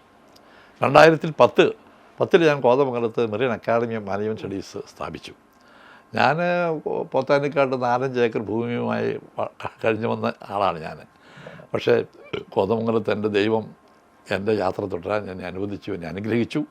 ഇന്ന് കോതമംഗലം നഗരത്തിനും മൂവാറ്റുപുഴ നഗരത്തിൻ്റെ മധ്യത്തിൽ പുതുപ്പാടിയിൽ 12 ഏക്കറോളം ഭൂമിയുണ്ട്. ഇപ്പോൾ 2 നല്ല സ്ഥാപനങ്ങളുണ്ട്. എൽദോമർ ബസേലിയസ് കോളേജും മെറിൻ അക്കാഡമിയും ഭേദപ്പെട്ട 2 സ്ഥാപനങ്ങളാണ്. എനിക്ക് 2500ഓളം കുട്ടികൾ ഇപ്പോൾ അവിടെ പഠിക്കുന്നുണ്ട്. ധാരാളം 17-ലേറെ കോഴ്സുകളുണ്ട്. എല്ലാ കോഴ്സും നന്നായിട്ട് ഡിമാൻഡഡ് കോഴ്സുകളാണ്. ധാരാളം കുട്ടികൾ ജോലി കിട്ടുന്നുണ്ട്. എനിക്ക് എൻ്റെ കോളേജിനെ പറ്റി പറയുമ്പോൾ എനിക്ക് 100 നാവാണ്. കാരണം ഒന്നുമില്ലായിരുന്ന ഞാൻ 2 സ്ഥാപനങ്ങളെ വഴി നടത്തുവാൻ തക്കവണ്ണം ദൈവം എനിക്കൊരു ഉത്തരവാദിത്വം തന്നു എന്ന് പറയുന്നത് എന്നെ സംബന്ധിച്ച് അതൊരു വലിയ കാര്യമാണ്. ഇന്ന് 200 സഹപ്രവർത്തകർ എനിക്ക് അവിടെ വിട്ടു. എൻ്റെ പ്രിയപ്പെട്ട, ഞാൻ ഏറെ സ്നേഹിക്കുന്ന, മകനെ പോലെ സ്നേഹിക്കുന്ന ഞങ്ങളുടെ സഹപ്രവർത്തകർ പ്രിയപ്പെട്ട ബിബിൻ, ഞങ്ങളുടെ അക്കാഡമിക് കോർഡിനേറ്ററാണ് അവിടുത്തെ. അങ്ങനെ 200 അധ്യാപകരും അനധ്യാപകരും എൻ്റെ കീഴിലുണ്ട്. അവരിൽ ബഹുഭൂരിപക്ഷം ആൾക്കാർ എന്നെ വിളിക്കുന്ന അച്ഛനാണ്. അത് കേൾക്കുമ്പോൾ പണ്ട് അത്ഭുതം തോന്നുന്നു. ഒരു കോളേജിലെ ഒരു എന്താ പറയുക, മാനേജ്മെൻറ്റ് ചെയർമാനെ സാറേ അല്ലെങ്കിൽ അതിലൊരു നിൽക്കുന്ന അവരൊക്കെ എൻ്റെ പിള്ളേരാണ്. അപ്പോൾ അത് കാരണം അതിനൊരു ഹൃദയപരമായ ഒരു ഇണക്കമുണ്ട്. ഇപ്പം എന്നെ ബീബിനെ വിളിക്കുന്നതിന് അച്ഛനാണ് വിളിക്കുന്നത്. എൻ്റെ 2 മക്കളും എന്നെ വിളിക്കുന്നവരെ അവർ വിളിക്കുന്നത്. ഞങ്ങളുടെ പ്രിൻസിപ്പൽ എന്നെ വിളിക്കുന്ന അച്ഛനാണ്. അപ്പം അത് എനിക്കൊരു പുതിയ അനുഭവമായി. അപ്പോൾ 2500 കുട്ടികളുടെ പിതാവാകാൻ കഴിഞ്ഞു, 200 അധ്യാപകരുടെയും അനധ്യാപകരുടെയും അച്ഛയാകാൻ കഴിഞ്ഞു എന്ന് പറയുന്നതിനേക്കാൾ വലിയ മഹാഭാഗ്യം എൻ്റെ ജീവിതത്തിൽ വേറെ ഒന്നില്ല. ഒന്ന് പുറകിലേക്ക് പോയിക്കോട്ടെ. കാരണം 1969 നമ്മൾ കോതമംഗലത്ത് ഒരു അധ്യാപകനായ ജോലിയിലേക്ക് വരുന്നത്. അതിനുശേഷമുള്ള അധ്യാപക ജോലിനെ കുറിച്ച്, അതായത് പിറവത്തെ പിറവം കോളേജിൻ്റെ എന്താ പറയുക, ആദ്യത്തെ തിരഞ്ഞെടുക്കപ്പെട്ട പ്രിൻസിപ്പലാണ്. അപ്പോൾ ആ ഒരു യാത്രയെക്കുറിച്ചും കൂടി. 69 ഉന്നത വിദ്യാഭ്യാസ രംഗത്ത് അധ്യാപന കുപ്പായം ധരിക്കാൻ തുടങ്ങി. അത് കഴിഞ്ഞ് ഞാൻ 26 വർഷക്കാലം MA കോളേജിലെ ഇംഗ്ലീഷ് വിഭാഗം അധ്യാപകനായിരുന്നു. അപ്പോൾ കോളേജിലെ ദശവത്സരാഘോഷം നടന്നപ്പോഴും എന്താ പറയുക, രജത ജൂബിലി നടന്നപ്പോഴും സുവർണ ജൂബിലി നടന്നപ്പോഴൊക്കെ ഞാൻ അവിടെ അധ്യാപകനായും വിദ്യാർത്ഥിയായും ഉണ്ടായിരുന്നു. അതിനൊക്കെ ഒരു മേൽസ്ഥാനത്തിരിക്കാനുള്ള സൗകര്യം അന്നത്തെ മാനേജർ കൂടിയായ MB വറി സാർ എനിക്ക് തന്നിട്ടുണ്ട്. അപ്പോൾ അത് അങ്ങനെ സംഘാടനത്തിൽ എനിക്കൊരു സ്വാഭാവികമായൊരു ഉണർവുണ്ടാക്കാൻ ആ കോളേജ് എന്നെ ഒത്തിരി സഹായിച്ചിട്ടുണ്ട്. അവിടെ 26 വർഷം കഴിഞ്ഞപ്പോഴേക്കും പിറവത്ത് ഞാൻ അംഗമായിട്ടുള്ള വിശുദ്ധ യാക്കോബായ സുറിയാനി സഭ ആദ്യമായി ഒരു എയ്ഡഡ് കോളേജ് തുടങ്ങി. ആദ്യമായി അത് പ്രിയപ്പെട്ട TM ജേക്കബിൻ്റെ പ്രത്യേകകാലമുള്ള താല്പര്യത്വം കൊണ്ടാണ് ആ കോളേജ് പിറവത്തുണ്ടായത്. അന്ന് പിറവത്തിൻ്റെ MLA കൂടിയായിരുന്നു, മന്ത്രി കൂടിയായിരുന്നു പ്രിയപ്പെട്ട TM ജേക്കബ്. ആ കോളേജ് വന്നു കഴിഞ്ഞപ്പോൾ ആ കോളേജിൻ്റെ ആദ്യത്തെ പ്രിൻസിപ്പലായി ഒരു ഫൗണ്ടർ പ്രിൻസിപ്പൽ എന്നുള്ള സ്ഥാനം എനിക്ക് തന്നു. ആദ്യ പ്രിൻസിപ്പൽ ഒന്നുമില്ലായ്മയിൽ നിന്ന് ഒത്തിരി പ്രൗഢിയിലേക്ക് ആ സ്ഥാപനത്തെ കൈപിടിച്ചുയർത്താൻ ദൈവം എന്നെ നിയോഗിച്ചു എന്നുള്ളതൊരു ചെറിയ കാര്യമല്ല. ഒരു കൈപ്പുസ്തകം പോലും അവിടെ ഉണ്ടായിരുന്നില്ല. ഞാൻ അവിടെ റിട്ടയർ ചെയ്തപ്പോൾ 14,000-ഓളം ഗ്രന്ഥശേഖരം, മൂല്യവത്തായ ഗ്രന്ഥങ്ങളുടെ ഒരു വലിയ ശേഖരം തന്നെ അവിടെ ആക്കി വെച്ചിട്ടാണ്. 4 കൊല്ലം കൊണ്ടാണെന്ന് ഓർക്കണം ഞാൻ അവിടെ നിന്ന് കടന്നു വന്നതും. ആ സ്ഥാപനത്തിന് വേണ്ടി ഞാൻ ചെയ്ത നല്ല പ്രവർത്തനങ്ങൾക്കുള്ള ഒരു പാരിതോഷികമായിട്ട് അന്നത്തെ ഞങ്ങളുടെ സ്രഷ്ട ബാബ തിരുമേനി, ബസേലിയോസ് തോമസ് പ്രഥമൻ ബാബ തിരുമേനി, അന്നത്തെ ഞങ്ങളുടെ മാനേജരായിരുന്നു ഇപ്പോഴത്തെ കാതോലിക്ക ബാബ ബസേലിയോസ് ജോസഫ്, ഇപ്പോഴത്തെ ജോസഫ് ബാബ, അന്ന് ഗ്രിഗോറിയസ് തിരുമേനി ആയിരുന്നു. അന്ന് അവരെ എനിക്ക് നൽകിയ ഒരു വലിയ ആദരപത്രമാണ് ഷെവലിയർ സ്ഥാനം നൽകുന്നത് ഞങ്ങളുടെ ആഗമന സുറിയാനി സഭയുടെ പരമാധ്യക്ഷൻ എന്നൊക്കെ പറയുന്ന പത്രികസ് ബാവയുടെ കയ്യൊപ്പോടു കൂടി പത്രികസ് ബാവ വാഴ്ത്തി അനുഗ്രഹിച്ച് തരുന്ന ഒരു പദവിയാണ് അത്. അങ്ങനെയാണ് ഞാൻ ഷെവലിയറായത്. ഇതൊക്കെ ജീവിതത്തിൽ ദൈവം, ഞാൻ അറിയാതെ എനിക്ക് കിട്ടുന്ന ഭാഗ്യവും അറിയാതെ ദൈവം തരുന്ന ചില വഴികൾ, കാണിച്ചു തരുന്ന വഴികളുമാണ്. അപ്പോൾ ഇതിൻ്റെ ഇടയിൽ നമ്മൾ പരാമർശിക്കാതെ പോയൊരു കാര്യമുണ്ട്. കാരണം കേരളത്തിൽ ഒരുപാട് ആത്മകഥകൾ ഇറങ്ങിയിട്ടുണ്ട്, ഉവ്വ്. ഒരുപാട് സാഹിത്യകാരന്മാർ അവർ ആത്മകഥ എഴുതുന്നു. പക്ഷെ എല്ലാ ആത്മകഥകളും ഗദ്യ രൂപത്തിലാണ്. അതെ, ഒരു പദ്യ രൂപത്തിൽ അല്ലെങ്കിൽ ഒരു കവിതയായിട്ട് ആത്മകഥ എഴുതിയത് സാറാണ് ആദ്യം. അപ്പം അതിനെക്കുറിച്ച് അതെന്താണ് അങ്ങനെ ഒരു വ്യത്യസ്തത? അതെന്താണെന്ന് വെച്ചാൽ ഞാനിങ്ങോട്ട് പോന്നപ്പോൾ എന്നോട് വിപിൻ ചോദിച്ചു, സാർ ഇന്നു മുതൽ കവിത എഴുതി. അപ്പം ഞാൻ 5ാം ക്ലാസ്സിൽ പഠിക്കുന്ന കാലത്താണ് ഞാൻ ആദ്യത്തെ കവിത എഴുതിയത്. 5ാം ക്ലാസ്സിൽ അന്ന് ഒരു കാനന യാത്ര എൻ്റെ പിതാമകനോട് കൂടി നടത്തി. നടത്തി വന്നപ്പോൾ എൻ്റെ പിതാമകനോട് പറഞ്ഞു, ആ കിടക്കുന്ന വലിയൊരു ആനയാണ്, അത് വലിയ ആനയാന്ന് പറഞ്ഞു. അടുത്ത് വന്നപ്പോൾ വലിയ പാറക്കെട്ടാണ്. അപ്പോൾ ഞാൻ തിരിച്ചു വന്നപ്പോഴേ കുത്തനെ കരിമ്പാറ കെട്ടുകൾ കിടക്കുന്നു, വമ്പനാൻ കൊലയാളി കൊമ്പനാനയെപ്പോലെ. ഞാൻ 5 വയസ്സുള്ളപ്പോൾ എഴുതിയ ഒരു കവിതയാണ്. അത് കഴിഞ്ഞ് ഞാനിങ്ങനെ കവിത എഴുതുന്നൊരു ശീലമായി. അപ്പോൾ എൻ്റെ മുത്തച്ഛൻ എനിക്ക് കൊച്ചു കൊച്ചു കവിതാ പുസ്തകം വായിക്കാൻ തരും. അന്ന് സ്കൂളുകളിൽ ഏറ്റവും പ്രധാനപ്പെട്ട വിനോദം അക്ഷരശ്ലോക മത്സരം. അപ്പോൾ ഞാൻ എൻ്റെ പിതൃ സഹോദരൻ ഒരു തമ്പാൻ, അദ്ദേഹം പിന്നീട് എഞ്ചിനീയറിംഗ് പ്രിൻസിപ്പലായിട്ട് റിട്ടയർ ചെയ്ത ആളാണ്. അദ്ദേഹവും ഞാൻ ഈ അക്ഷരശ്ലോക മത്സരത്തിൽ പങ്കെടുക്കും. ഞങ്ങളുടെ സ്കൂൾ അക്ഷരശ്ലോക മത്സരത്തിനകത്ത് 3 ദിവസം 2 പേരും തോക്കാതെ തുടർച്ചയായി മത്സരം നടത്തിയ ആൾക്കാരെ ഞങ്ങൾ രണ്ടുപേരും. അതൊരു ചരിത്ര സംഭവമാണ്. അതായത് 3 ദിവസം കഴിഞ്ഞപ്പോൾ അധ്യാപകർ ഞങ്ങൾ ഒരാൾ ഫസ്റ്റ് ഓൾ സെക്കൻഡ് ആകാൻ പറഞ്ഞു. അങ്ങനെ എൻ്റെ കൊച്ചപ്പൻ ഫസ്റ്റ്, ഞാൻ സെക്കൻഡുമായി. ഞാൻ 5ാം ക്ലാസ് മുതൽ ഡിഗ്രി പാസ്സാകുന്നത് വരെ അക്ഷരശ്ലോകത്തിന് 1ാം സ്ഥാനം അല്ലെങ്കിൽ 2ാം സ്ഥാനം കിട്ടിയിട്ടുണ്ട്. അപ്പോൾ അന്നൊക്കെ തമാശയ്ക്ക് പറയും 1000 ശ്ലോകം എഴുതുന്ന അരക്കവിയാകും എന്നൊരു ചൊല്ലുണ്ട്. അപ്പം അങ്ങനെ വന്നപ്പോൾ എനിക്ക് കവിതയോടൊരു കമ്പം സ്വാഭാവികമായിട്ടുണ്ടായി. ഞാൻ കുട്ടിക്കാലത്ത് എഴുതിയ കവിത. അപ്പോൾ എൻ്റെ അമ്മ ഒരിക്കലും കവിത എഴുതരുത് എന്നോട് പറഞ്ഞു. അത് പറയാനുള്ള കാരണം വെച്ചാൽ അമ്മ ഈ കവിത എഴുതുന്നവരൊക്കെ ദാരിദ്ര്യം അനുഭവിക്കുന്നവരാണ്, അവരാരും ഗതി പിടിച്ചിട്ടില്ല. അപ്പോൾ അമ്മ പറഞ്ഞു, എടാ മോനെ, അത്യാവശ്യം ദാരിദ്ര്യം നമുക്കുണ്ട്, ഇനി കവിത എഴുതി കൂടുതൽ ദാരിദ്ര്യം ഉണ്ടാക്കരുത് എന്ന് പറഞ്ഞ് അമ്മ കവിത എഴുതിനെ പ്രോത്സാഹിപ്പിച്ചില്ല. അമ്മയോടുള്ള ഒരു അടുപ്പം വൈകാരികമായിട്ട് ഭയങ്കര അധികം ഒത്തിരി ഉണ്ട്. എല്ലാവർക്കും അമ്മയുണ്ട്, പക്ഷെ എനിക്ക് അമ്മയുണ്ട്. അതെങ്ങനെയാണ്? എനിക്ക് എൻ്റെ അമ്മ പെലിക്കൻ പക്ഷിയുടെ മാതൃകയാണ്. 2 മക്കളെ പോറ്റാൻ ഒന്നും കഴിക്കാതെ മക്കൾക്ക് വേണ്ടി എല്ലാം കരുതി വയ്ക്കുന്ന ത്യാഗരൂപിണിയാണ് എൻ്റെ അമ്മ. ഞാൻ കണ്ട ഏറ്റവും വലിയ മനസ്വിനിയാണ് എൻ്റെ അമ്മ. ഗ്രാമീണ ജീവിതത്തിൻ്റെ മുഴുവൻ ദുഃഖവും കഴിച്ച് കരുത്ത് നേടിയ ഗ്രാമീണ വനിതയാണ് എൻ്റെ അമ്മ. അകാലത്തിൽ വൈധവ്യം അനുഭവിച്ച് 2 മക്കളെ മാത്രം പോറ്റാൻ വേണ്ടി ജീവിച്ച ധീരതയാർന്ന ഒരു വനിതയാണ് എൻ്റെ അമ്മ. ദൈവത്തെ എനിക്ക് കാണിച്ചു തന്നതും എൻ്റെ അമ്മയാണ്. അതുകൊണ്ട് ദൈവം കഴിഞ്ഞാൽ എനിക്ക് എൻ്റെ അമ്മയാണ് വലുത്. ഞാനത് ലോകത്തിന് വേണ്ടി സാക്ഷ്യപ്പെടുത്തി. അമ്മയാണ് ജീവമന്ത്രം എന്ന് പറഞ്ഞ് ഞാനൊരു ഖണ്ഡകാവ്യം തന്നെ എഴുതി. ജീവിതത്താളിൽ അനശ്വരം കാക്കുന്ന വർണ്ണമയിൽപ്പീലി അമ്മയാണ്, മാമക മൗലിയിൽ ഭക്തിയാൽ ചൂടുന്ന പുണ്യമയിൽപ്പീലി അമ്മയാണ് എന്ന് ഞാൻ അമ്മയെക്കുറിച്ച് കവിത എഴുതിയിട്ടുണ്ട്. അപ്പം അമ്മ അതുപോലെ ഒത്തിരി എനിക്ക് വേണ്ടി ത്യാഗം ചെയ്തിട്ടുണ്ട്. അമ്മ ചെയ്ത വലിയൊരു എന്താ പറയുക ത്യാഗത്തിൻ്റെ ഫലമാണ് സാറെന്ന് പറഞ്ഞത്. അപ്പോൾ അമ്മയെക്കുറിച്ച് പറയുമ്പോൾ സാറിൻ്റെ ആ സ്നേഹം കാണുമ്പോൾ ഒന്നും വൃഥാവിലായിട്ടില്ല എന്ന് നമുക്ക് മനസ്സിലാക്കാൻ സാധിക്കും. അമ്മയെപ്പോലെ തന്നെ ജീവിതത്തിൽ വളരെ ഇമ്പോർട്ടൻ്റ് ആയിട്ടുള്ളൊരു വ്യക്തിയാണ് ശ്രീ ഉമ്മൻചാണ്ടി. കേരളത്തിന് മൊത്തം അദ്ദേഹത്തെ അറിയാം. എന്നാലും സാറും ഉമ്മൻചാണ്ടി സാറുമായിട്ടുള്ളൊരു ബന്ധം വളരെ വലുതായിരുന്നു എന്ന് കേട്ടിട്ടുണ്ട്. അപ്പോൾ അതിനെക്കുറിച്ചൊന്ന് പറയാം. എൻ്റെ രാഷ്ട്രീയ ജീവിതത്തിൻ്റെ ആദ്യ ഭാഗത്ത് ഏറ്റവും തിളക്കമാർന്ന ആ ജീവിതത്തെ കൂടുതൽ പ്രോജ്വലിപ്പിച്ചത് ഉമ്മൻചാണ്ടി, AK ആൻ്റണി, വയലാർജി തുടങ്ങിയവരുടെ സാന്നിധ്യവും അവരുമായിട്ടൊരു സഹവാസവും അവരുടെ ഒരു നേതൃത്വമാണ്. അന്ന് ഇവരൊക്കെ കോതമംഗലത്ത്, പ്രത്യേകം ആനയെ ഞാൻ ഉദ്ദേശിക്കുന്നില്ല, പക്ഷേ ആൻ്റണിയും വയലാർജിയും ഉമ്മൻചാണ്ടിയും എന്ന് കോതമംഗലത്ത് വന്നാലും എൻ്റെ വീട്ടിൽ വരുമായിരുന്നു. ഒന്നുകിൽ കാപ്പി അല്ലെങ്കിൽ ഭക്ഷണം, അത്രത്തോളം ഒരു ബന്ധമുണ്ടായിരുന്നു. പക്ഷെ ആ ബന്ധം ഞാനൊരു LDF സ്ഥാനാർത്ഥിയായി മത്സരിച്ചപ്പോൾ തിരുവനന്തപുരത്ത് നിന്ന് ആദ്യം ഓടിയെത്തിയത് പ്രിയപ്പെട്ട ഉമ്മൻചാണ്ടിയും ബെന്നി ബെഹനാനുമാണ്. അതിരാവിലെ ഞാൻ കണി കാണുന്ന അവരെയാണ്. അപ്പോൾ അവരെന്നോട് പറഞ്ഞു, സാറ് മത്സരിക്കരുത്, കാരണം സാറ് റിട്ടയർ ചെയ്തൊരു പ്രിൻസിപ്പലാണ്, ഒരു കോളേജ് അധ്യാപകനാണ്, MLA അല്ലാത്ത ഒത്തിരി പദവികൾ നിങ്ങളെപ്പോലുള്ളവർക്കുണ്ടല്ലോ, പാർട്ടിക്ക് അത് ഉണ്ടെന്ന് സാറിന് അറിയാമല്ലോ, അതുകൊണ്ട് അതൊന്നും സാറിന് വേണ്ടി നഷ്ടപ്പെടില്ല, മത്സരിക്കരുത് എന്നോട് പറഞ്ഞു. പക്ഷേ ഇതൊക്കെ മനുഷ്യൻ ആഗ്രഹിക്കുന്നല്ലോ ദൈവം ഇച്ഛിക്കുന്നത്. ഞാൻ അതിനകം വാക്ക് പറഞ്ഞു പോയി. അപ്പോൾ ഞാൻ ആ സ്ഥാനാർത്ഥിയായി മത്സരിച്ചത് ഉമ്മൻചാണ്ടിക്കത് ഒട്ടും ഉൾക്കൊള്ളാൻ കഴിഞ്ഞില്ല. ഞങ്ങൾ തമ്മിലുള്ള ബന്ധം വെച്ചത് പുള്ളിക്കത് വളരെ വിഷമമുണ്ടാക്കി. അത് കഴിഞ്ഞപ്പോൾ പിന്നെ എന്നോട് ഇത്തിരി നീരസം കാണിച്ചു. പിന്നെ എന്നോട് വലിയ ഇഷ്ടമായിരുന്നില്ല. ഞാൻ 2 കോളേജ് തുടങ്ങി കഴിഞ്ഞപ്പോൾ ഞാൻ ഉമ്മൻചാണ്ടിയോട്, അപ്പോൾ ഉമ്മൻചാണ്ടി പറഞ്ഞു, ഉമ്മൻചാണ്ടി ഞാൻ ചെയ്ത് തെറ്റാണ്, നിരുപാധികം എൻ്റെ തെറ്റ് മാപ്പാക്കണം. കാരണം ഞാൻ ചെയ്ത എനിക്കൊരു ന്യായീകരണമില്ല.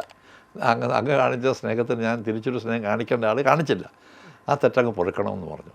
അതുകൊണ്ട് ഞാൻ എൻ്റെ കോളേജ് ഉദ്ഘാടനത്തിന് വരണമെന്ന് ആവശ്യപ്പെട്ടു. പക്ഷേ പുള്ളി വന്നില്ല. അത് അങ്ങ് തേഞ്ഞു മഞ്ഞങ്ങ് പോയി. ഉമ്മൻചാണ്ടി എൻ്റെ മനസ്സിലെന്നും ഒരു ചെറിയ നോവാണ്. എനിക്ക് അത്രത്തോളം ഇഷ്ടമുള്ളൊരു നേതാവാണ്. പക്ഷേ അവസാനമായപ്പോഴേക്കും ആ ബന്ധത്തിന് എവിടെയോ ഒരു ഒരു ഒരു ഉടച്ചിൽ സംഭവിച്ചു. അത് എൻ്റേതായ കുറവ് കൊണ്ടാണെന്നും തെറ്റുകൊണ്ടാണെന്നും സമ്മതിക്കാനും എനിക്കൊരു വിരോധമില്ല, എനിക്കൊരു വിഷമവുമില്ല. പക്ഷെ അതങ്ങനെ സംഭവിച്ചു.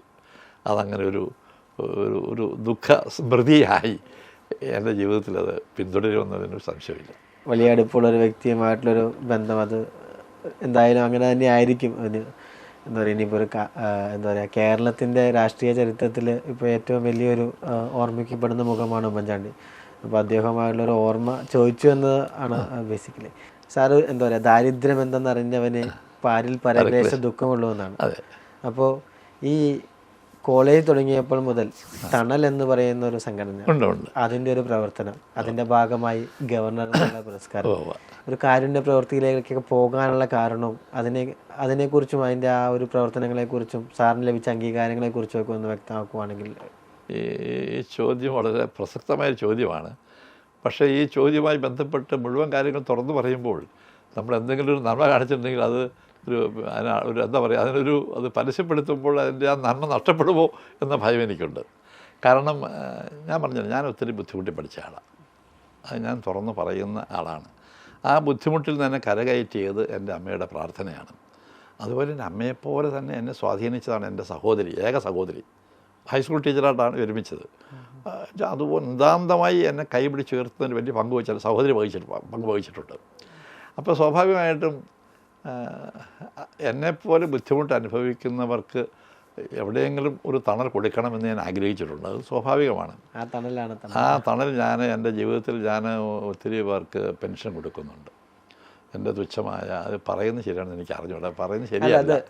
പറയുന്നത് കൊണ്ടൊരു ഗുണമുണ്ട്. കാരണം എന്ന് വെച്ച് കഴിഞ്ഞാൽ പലർക്കും ഇതുപോലെ ചെയ്യാൻ ആഗ്രഹമുണ്ട്. അവർക്ക് എന്ത് ചെയ്യാമെന്നറിയാത്തവർക്കും അല്ലെങ്കിൽ ചെയ്യാൻ ആഗ്രഹിക്കുന്നവർക്കും വലിയൊരു ഇൻസ്പിറേഷൻ ആയിരിക്കും. ആണ്. പക്ഷേ ചിലതിന് ദുർവ്യാഖ്യാനം ചെയ്യുമെന്ന് എനിക്ക് അറിഞ്ഞുകൂടാ. ഞാൻ 80 വയസ്സ് പ്രായമായപ്പോൾ ഞാൻ 80 പേർക്ക് പെൻഷൻ കൊടുക്കുന്നുണ്ട്. വലിയ മാസം 300 വെച്ച് കൊടുക്കുന്നുണ്ട്. അതൊന്നും ഞാൻ അധ്വാനിച്ചുണ്ടാക്കിയ എൻ്റെ പെൻഷൻ തുകയിൽ നിന്നാണ് കൊടുക്കുന്നത്. ഇത് ആർക്ക് ചെയ്യാവുന്നൊരു കാര്യമാണ്. അതുപോലെ ഞാൻ പൈസ ഇല്ല എന്നതിൻ്റെ പേരിൽ ഒരാൾ പഠിക്കാതിരിക്കേണ്ട എന്ന് ഞാൻ നിശ്ചയിച്ചിട്ടുണ്ട്. എൻ്റെ അടുത്ത് നിരുപാധികം പണമില്ലാത്തതിൻ്റെ പേരിൽ എനിക്ക് പഠിക്കാൻ കഴിയുന്നില്ല, സഹായിക്കണമെന്ന് പറഞ്ഞ് ഞാൻ സഹായിച്ചിട്ടുണ്ട്. ഒരു പൈസ പോലും വാങ്ങിക്കാതെ പഠിപ്പിച്ചവരുണ്ട്, ഭാഗികമായി പൈസ തന്ന് പഠിപ്പിക്കുന്നവരുണ്ട്, സ്കോളർഷിപ്പ് എടുത്ത് പഠിപ്പിക്കുന്ന കുട്ടികളുണ്ട്. പണം ഒരു തടസ്സമാകരുത്, കാരണം എനിക്ക് പണം തടസ്സമായിട്ടുണ്ട്. അതുകൊണ്ട് പണം തടസ്സമാകരുത് വിദ്യാഭ്യാസത്തിന് എന്ന കടുത്ത നിലപാട് ഞാൻ എടുത്തിട്ടുണ്ട്. എൻ്റെ 2 ആൺമക്കളും എൻ്റെ ഭാര്യയും ആ കാര്യത്തിൽ 100% എന്നോടൊപ്പം ചേർന്ന് നിൽക്കുന്നുണ്ട്. അപ്പോൾ അങ്ങനെ ഒത്തിരി എൻ്റെ അടുത്ത് വന്നിട്ടുണ്ട്, സാറേ പഠിക്കാൻ പൈസ ഇല്ല. ഒരു 10 വയസ്സില്ലാത്ത ഒരാളാണ്, ലോട്ടറി ടിക്കറ്റ് വിറ്റ് ജീവിച്ച ഒരാളാണ്. അയാൾ തൻ്റെ മകൾക്ക് ഒരു പഠിക്കാൻ 10 ദിവസം മാർഗ്ഗമില്ല സാറേ, പഠിപ്പിക്കണമെന്ന് പറഞ്ഞു. അപ്പോൾ സാറ് ലോൺ തയ്യാറാക്കാൻ പറഞ്ഞു. ഞാനൊരു ബാങ്കിൽ വിളിച്ച് ചോദിച്ചപ്പോൾ സാറ് ലോൺ തയ്യാറാക്കാൻ കൊണ്ടുവരാൻ ചില ബുദ്ധിമുട്ടുകളെന്നൊക്കെ പറഞ്ഞാൽ ഒഴിവാക്കി. ഇപ്പോഴൊരു ആത്മകഥം പറഞ്ഞു, പാവപ്പെട്ടവൻ്റെ മക്കൾക്ക് ഈ രാജ്യത്ത് പഠിക്കാൻ ഒരു ഗതിയുമില്ല സാറേ, ഞാൻ പൊക്കോളാന്ന് പറഞ്ഞപ്പോൾ ഞാൻ വിളിച്ചു വരുത്തി, തനിക്ക് ഗതിയുണ്ട്. ഞാൻ അദ്ദേഹത്തിൻ്റെ മകളെ ഒരു പൈസ പോലും വാങ്ങാതെ ഞാൻ പൂർണ്ണമായി പഠിപ്പിച്ചു. ഇന്ന് ആ കുട്ടി നല്ല നിലയിലാണ്. സത്യം. അങ്ങനെ 3-4 പേരുണ്ട്. പക്ഷേ അവരൊന്ന് തിരിച്ച് എന്നോട് നീതി കാണിച്ചോ എന്ന് ചോദിച്ചാൽ പലരും നീതി കാണിച്ചിട്ടുമില്ല. അതും പറയാറ്, പറയുമ്പോൾ എല്ലാം പറയുന്നുണ്ട്. അല്ല, അതൊക്കെ ലോകത്തിൻ്റെ ഗതി. എനിക്കതിൽ പരാതിയില്ല. കാരണം തിരിച്ചൊരു നീതി കിട്ടാൻ വേണ്ടിയിട്ടോ ഖ്യാതി കിട്ടാൻ വേണ്ടിയിട്ടോ അല്ല. ആ പുള്ളിയുടെ അന്നത്തെ കണ്ണുനീര് എൻ്റെ മനസ്സിനെ സ്പർശിച്ചിട്ടുണ്ട്. അപ്പോൾ നമ്മളാരായാലും നമ്മളാകുന്നതിന് മുമ്പ് നമ്മൾ ആരായിരുന്നു എന്ന് ആലോചിക്കുമ്പോൾ ആ അനുഭവത്തിലൂടെ കടന്നു പോകുന്നവരെ സഹായിക്കുക എന്ന് പറയുന്നത് മനുഷ്യോചിതമാണ്, അത് സ്വാഭാവികമാണ്.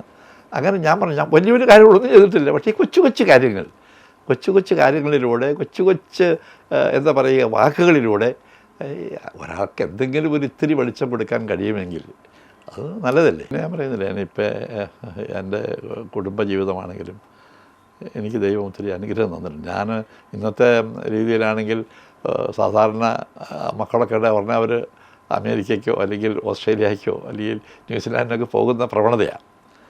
എൻ്റെ 2 മക്കൾക്കും അങ്ങനെ ഒരു ആഗ്രഹം ഉണ്ടായിരുന്നില്ല. ഈ കോളേജ് തുടങ്ങിയത് എനിക്കും എൻ്റെ ഭാര്യയ്ക്കും വാർദ്ധക്യകാലത്ത് സമയം പോക്കാനുള്ള ഒരു ഉപാധി എന്ന് കണ്ടുകൊണ്ടാണ് തുടങ്ങിയത്. ഹൈദരാബാദിലെ MRFൽ സാമാന്യം ഭേദപ്പെട്ട ജോലിയിലിരുന്ന എഞ്ചിനീയർ ബിരുദമുള്ള എൻ്റെ മൂത്ത മകൻ കോളേജ് കിട്ടിയെന്നറിഞ്ഞപ്പോൾ അത് രാജിവെച്ചു. അവൻ്റെ സഹോദരൻ ഇളയവൻ മദ്രാസിൽ ഒന്നാം തരം ജോലി അവിടെ ജോയിൻ ചെയ്യാൻ പറഞ്ഞ സന്ദർഭത്തിൽ ചേട്ടനും അനുജനും കൂടി നടത്തിയ ഗൂഢാലോചനയനുസരിച്ച് ഇരുവരും ജോലി വേണ്ട എന്ന് പറഞ്ഞ് ഞങ്ങളോടൊപ്പം ചേർന്നവരാണ്. ഒരുപാട് കാരുണ്യ പ്രവർത്തനങ്ങൾ ചെയ്യുന്ന അല്ലെങ്കിൽ ജീവകാരുണ്യ പ്രവർത്തനങ്ങൾ ചെയ്യുന്ന ഒരു വ്യക്തിയാണ് സാറ്. അപ്പോൾ സാറിൻ്റെ ജീവിത സാഹചര്യവുമായി ബന്ധപ്പെടുത്തി ഒരുപാട് കാര്യങ്ങൾ അത് പിന്നീട് വരുന്ന തലമുറയ്ക്ക് അങ്ങനെ ഉണ്ടാകരുത് എന്ന് ചിന്തിക്കുന്ന ഒരു വ്യക്തി കൂടിയാണ്. അപ്പോൾ തണൽ എന്ന് പറയുന്ന ഒരു പ്രസ്ഥാനം സാറിൻ്റെ കോളേജുമായി ബന്ധപ്പെട്ട് കഴിഞ്ഞ കുറേ കാലങ്ങളായിട്ട് പ്രവർത്തിക്കുന്നുണ്ട്. അപ്പോൾ അതിനെക്കുറിച്ചൊന്ന് പറയാം. മെറിൻ അക്കാദമിയുടെ MBA അധ്യാപകരുടെയും വിദ്യാർത്ഥികളുടെയും ശ്രമഫലമായി അവർ രൂപപ്പെടുത്തിയ ഒരു ചാരിറ്റബിൾ ഫോറമാണ് തണലെന്ന് പറയുന്നത്. എന്നുവെച്ചാൽ മറ്റുള്ളവർക്ക് തണൽ വിരിക്കാനുള്ള ഒരു ഉപാധി എന്ന് മാത്രം. അവർ തുടങ്ങി വെച്ചത് കോതമംഗലം താലൂക്ക് ആശുപത്രിയിൽ ഉച്ചഭക്ഷണത്തിന് മാർഗമില്ലാതെ പട്ടിണി കിടക്കുന്നവർക്ക്, രോഗികൾക്കും കൂട്ടിരിക്കുന്നവർക്കും ഉച്ചഭക്ഷണം കൊടുക്കാനുള്ളൊരു പദ്ധതിയായിട്ടാണ് തുടങ്ങിയത്. അപ്പോൾ എനിക്ക് കോതമംഗലത്ത് താലൂക്ക് ഒരു സാമാന്യം ഭേദപ്പെട്ട വലിയൊരു ആശുപത്രിയാണ്. അപ്പോൾ അവിടെ എല്ലാ ദിവസവും തിങ്കളാഴ്ച മൺഡേ മീൽ പ്രോഗ്രാം, MMP എന്നാണ് അവരതിന് പേരും എടുത്തത്. MMP മൺഡേ മീൽ പ്രോഗ്രാം എന്നാണ്. എല്ലാ തിങ്കളാഴ്ചയും ആ ആശുപത്രിയിലുള്ള മുഴുവൻ രോഗികൾക്കും കൂട്ടിരിപ്പുകാർക്കും ഉച്ചഭക്ഷണം കൊടുത്താണ് തുടങ്ങിയത്. ഞങ്ങളത് ഒരു 4-5 വർഷം കണ്ടിന്യൂസ് ആയിട്ട് മുടക്കമില്ലാതെ തുടങ്ങിയപ്പോൾ മറ്റു പല സന്നദ്ധ സംഘടനകളും ചേർന്നു. ഇപ്പോൾ അവിടെ 5 ദിവസവും അവിടെ ഉച്ചഭക്ഷണം കൊടുക്കാൻ ഓരോ സംഘടനകളുണ്ട്. അപ്പോൾ അതിന് നിമിത്തമായത് ഞങ്ങളുടെ തണലെന്ന് പറയുന്ന സന്നദ്ധ സംഘടനയാണെന്നത് ഒരു അഭിമാനകരമായ ഒരു ഓർമ്മയാണ്, സന്തോഷം തരുന്ന ഒരു കാര്യമാണ്. അത് കഴിഞ്ഞിട്ട് അപ്പോൾ അതിന് എൽദോയം ബേബിയാണ് അതിൻ്റെ തലപ്പത്തിരിക്കുന്നത്. അവനൊരു ശുദ്ധ മനസ്സുള്ള നല്ല ഒരു പയ്യനാണ്, നല്ല അധ്യാപകനാണ്. ഞാൻ പയ്യൻ എന്ന് പറഞ്ഞാൽ എൻ്റെ പ്രായം കൊണ്ടാണ് അങ്ങനെ പറയുന്നത്, കണ്ടു തീരുമാനമല്ല. അപ്പം ഒരിക്കൽ എന്നോടൊന്ന് പറഞ്ഞു, സാറേ നമുക്ക് ഈ എറണാകുളം ജില്ല മാത്രം പോരാ, നമുക്ക് 14 ജില്ലകളിലും ഇതിനെപ്പറ്റി ആലോചിച്ചാലോ എന്ന് ചോദിച്ചു. മോനെ ഇത്തിരി കടന്നു കൈയല്ലേ, അത്രത്തോളമൊക്കെ ആകാൻ നമ്മളെ കൊണ്ടാകുമോ? അല്ല സാറേ ഞങ്ങൾ അതിന് തയ്യാറാണെന്ന് പറഞ്ഞു. ഞാൻ പറഞ്ഞു നിങ്ങൾ ഇപ്പം ധൈര്യമായിട്ട് മുന്നോട്ട് പോയിക്കോളാൻ പറഞ്ഞു. അത് ഞാൻ തന്നെ ഞെട്ടിപ്പോയി. ഒരു ദിവസം അവർ തിരുവനന്തപുരത്ത് കേരള ഗവർണറെ വിളിച്ച് 14 ജില്ലകളിലും ഉച്ചഭക്ഷണം കൊടുക്കത്തക്ക രീതിയിൽ ഒരു ആശുപത്രി കേന്ദ്രീകരിച്ച് ഒരു പദ്ധതി അവർ തയ്യാറാക്കി. അപ്പോൾ അതങ്ങനെ എറണാകുളം ജില്ലയിൽ കോതമംഗലത്ത്, തിരുവനന്തപുരത്ത്, കോഴിക്കോട്, കണ്ണൂർ എന്നുള്ള എല്ലാ ജില്ലകളിലും അവർ അവിടെ പോയി ഒരു കോളേജ് അല്ലെങ്കിൽ ഒരു സ്കൂള് കണ്ടുപിടിച്ചു. എന്നിട്ട് അവരുമായി സഹകരിച്ച് ഞങ്ങളുടെ കോളേജും കൂടി ചെറിയൊരു വിഹിതം കൂടി കൊടുത്ത് മുൻനിർത്തിക്കൊണ്ട് ആ പദ്ധതി നടപ്പിലാക്കി. 14 ജില്ലകളിലും ഉച്ചഭക്ഷണം കൊടുക്കത്തക്ക രീതിയിൽ, ആശുപത്രി കൊടുക്കത്തക്ക രീതിയിലൊരു പദ്ധതി, വമ്പൻ പദ്ധതി തയ്യാറാക്കി. ഇതിൻ്റെ ഉദ്ഘാടനത്തിന് ഗവർണറെ വിളിക്കണമെന്ന് ഞങ്ങൾ ആഗ്രഹിച്ചു. ഇപ്പോൾ ഗവർണറെ കോതമംഗലത്ത് വിളിക്കണമെന്ന് ഞങ്ങൾ ആഗ്രഹിച്ചത്. സ്വാർത്ഥതയുണ്ടല്ലോ, കോളേജിനും കൂടി അതിനകത്തൊരു പ്രയോജനം ഉണ്ടാകും. അപ്പം അദ്ദേഹത്തിന് അന്നത്തെ സാഹചര്യം വെച്ച് അദ്ദേഹം പറഞ്ഞു, ഞാൻ തിരുവനന്തപുരത്ത് വരാം, കോതമംഗലത്തേക്ക് അസൗകര്യമാണ്. അപ്പോൾ തിരുവനന്തപുരത്ത് വന്നു. അത് ഞങ്ങൾക്ക് വലിയ കാര്യമല്ലേ. തിരുവനന്തപുരത്ത് ഞങ്ങളിവിടെ നിന്ന് 150 കുട്ടികളും ഒരുപറ്റം അധ്യാപകരും ഞാനും എൻ്റെ കുടുംബവും, ഞാനും ഭാര്യയും 2 മക്കളും ഞങ്ങൾ തിരുവനന്തപുരത്ത് പോയി. ഈ സമീപകാലത്ത് എൻ്റെ കണ്ണ് നനച്ച ഒരു പരിപാടിയായിരുന്നു അത്. ആ പരിപാടി ഗവർണർ ഉദ്ഘാടനം ചെയ്തു. ഉദ്ഘാടനം ചെയ്തപ്പോൾ ഞങ്ങൾക്ക് ബയോഡേറ്റ ആവശ്യപ്പെട്ടതാണ്. ഇത് കളിപ്പിയിലാണെന്ന് അറിയാൻ പാടില്ല. അപ്പോൾ ഞാൻ എൻ്റെ ഒരു ബയോഡേറ്റ കൊടുത്തിട്ടുണ്ടായിരുന്നു. അപ്പോൾ എൻ്റെ 80ാം പിറന്നാൾ ആഘോഷം ഞാൻ വിളിച്ചിരുന്നു. അന്ന് അദ്ദേഹം അസൗകര്യം വന്നില്ല. അത് കഴിഞ്ഞപ്പോൾ അദ്ദേഹം പ്രസംഗിച്ചപ്പോൾ അവസാനത്തെ ഒരു മിനിറ്റ് 2 മിനിറ്റ് എന്നെക്കുറിച്ച് കൂടെ പറഞ്ഞു. എന്നെ ഒരു പരിചയമുള്ള ആളല്ല, ബയോഡാറ്റ മാത്രം നോക്കി പരിചയപ്പെട്ട ഒരാളും, പിന്നെ അന്നത്തെ യോഗത്തിൽ ഞാൻ ചെറിയൊരു പ്രസംഗം ചെയ്തു എന്നതിനേക്കാൾ അപ്പുറത്ത് എന്നെ വെളിപ്പെടുത്തിയിട്ടുമില്ല. പക്ഷെ അദ്ദേഹം നല്ല ഒരു ചെറിയ ഒരു സ്പർശം നടത്തി. അത് എനിക്ക് കിട്ടിയൊരു വലിയ ബഹുമതിയായിട്ട് എനിക്ക് തോന്നി. അപ്പം നമ്മളറിയാതെ പല ഭാഗത്തു നിന്നും നന്മ ചെയ്താൽ ദൈവം നമുക്ക് പ്രകാശം വീഴ്ത്തും എന്നതിൻ്റെ ഒരു ചെറിയ സൂചന ആയിട്ടാണ് എനിക്ക് തോന്നിയത്. അത് മാത്രമല്ല, ഞങ്ങളുടെ BCA ഡിപ്പാർട്ട്മെൻ്റ് ആണെങ്കിൽ ഫാസിയോ എന്ന് പറയുന്ന, ഫാസിയോ മീൻസ് ഓഫ് സർവീസ് എന്ന വാക്കിൻ്റെ അർത്ഥം. ഫാസിയോ എന്ന് പറയുന്ന സംഘടനയുണ്ട്, നല്ല ഗംഭീരമായിട്ട് പ്രവർത്തിക്കുന്നുണ്ട്. ഞങ്ങളുടെ BBA പിള്ളേർക്ക് അവിടെ ഒരു ജ്വാല എന്ന് പറയുന്നതുണ്ട്. പറഞ്ഞാൽ വിശ്വസിക്കണം. അതുപോലെ ഈ സാമൂഹീകരണത്തിൻ്റെ ഭാഗമായി സമൂഹത്തിൻ്റെ ഉത്ഥാനത്തിന് വേണ്ടി സാധാരണക്കാരുമായി ഇടപെട്ട് ഒത്തിരി കാര്യങ്ങൾ ഈ BBA, BCA, BCom ഡിപ്പാർട്ട്മെൻറ്റുകൾ ഓരോ സംഘടനയുടെ പേരിൽ ചെയ്യുന്നു എന്നതും എനിക്ക് ദൈവം തന്ന ഒരു ഭാഗ്യമായിട്ടാണ് ഞാൻ കാണുന്നത്. 56 വർഷ കാലയളവാണ് ശരിക്കും അധ്യാപനത്തിലുള്ളത്. ഇനിയും ഒരുപാട് മുന്നിലേക്കുണ്ട്. അപ്പോൾ എന്താണ് ഒരു ഭാവി വീക്ഷണം? എഡ്യൂക്കേഷൻ വളരെ മാറിക്കൊണ്ടിരിക്കുന്ന ഒരു കാലഘട്ടമാണ്. അപ്പോൾ എന്താണ് സത്യത്തിൽ ഭാവിയെക്കുറിച്ച് ആശങ്കകളുണ്ട്, ഉത്കണ്ഠകളുണ്ട്. കേരളത്തിൻ്റെ രാഷ്ട്രീയ ഭാവി പോലെ തന്നെ വിദ്യാഭ്യാസത്തിൻ്റെ ഭാവി എന്താകുമെന്നതിനെക്കുറിച്ചുള്ള ഭയാശങ്കകൾ മനസ്സിലുണ്ട്. പണ്ട് കാലത്താണെങ്കിൽ ജനിക്കുമ്പോഴേ കുട്ടികളെ അച്ഛനമ്മമാർ അച്ചാരം കൊടുക്കും, ഇവന് അമേരിക്കയ്ക്ക്, ഇവന് ന്യൂസിലാൻഡിന്, ഇവന് ഓസ്ട്രേലിയക്കെന്ന്, അത് ജർമ്മനിക്കെന്ന് പറഞ്ഞ് നേരത്തെ തീരുമാനം എടുക്കും. ഇപ്പോൾ വിദേശ രാജ്യങ്ങളുടെ ചില പ്രത്യേക നിയമമനുസരിച്ച് പണ്ടത്തേതുപോലെയുള്ള ഒഴുക്കിപ്പോൾ അങ്ങോട്ടില്ല. ഞാൻ പറയുന്നത് നമ്മുടെ കുട്ടികളൊക്കെ പടിഞ്ഞാറ് നോക്കികളായി വളരുന്നത് ദോഷമാണ്. എന്തുകൊണ്ട് അവിടുത്തെ ആളുകൾക്ക് ഇന്ത്യയെ നോക്കിക്കൂടാ? നമ്മൾ അമേരിക്കയെ നോക്കുന്നു, അമേരിക്ക ഇന്ത്യയെ നോക്കുന്നൊരു കാലം വേണം. ജർമ്മനി ഇന്ത്യയെ നോക്കുന്നൊരു കാലം വേണം. റഷ്യ ഇന്ത്യയെ നോക്കുന്നൊരു കാലം വേണം. ഇന്ത്യയെ നോക്കി അങ്ങനെ നോക്കുന്നൊരു കാലം വന്നാലേ ഇനി കേരളത്തിൽ വിദ്യാഭ്യാസം വിജയിക്കുകയുള്ളൂ. കേരളം നല്ല വളക്കൂറുള്ള മണ്ണാണ്. വിദ്യാഭ്യാസ രംഗത്ത് മറ്റ് സംസ്ഥാനങ്ങൾക്ക് നല്ല മാർഗരേഖ അല്ലെങ്കിൽ ഒരു കർമ്മരേഖ കാണിച്ചു കൊടുക്കുന്ന സംസ്ഥാനമാണ് സാക്ഷര കേരളം എന്ന് പറയുന്ന നമ്മുടെ ഈ കൊച്ചു സംസ്ഥാനം. അപ്പോൾ എനിക്ക് ആഗ്രഹിക്കുന്നതെന്ന് വെച്ചാൽ ഇനിയിപ്പോൾ സ്വാശ്രയ കോളേജുകൾ ഓട്ടോണമസ് ആകും, ഓട്ടോണമസ് യൂണിവേഴ്സിറ്റികളാകും. അതൊക്കെയാണല്ലോ ഇതിൻ്റെ പരിണത ഫലങ്ങൾ.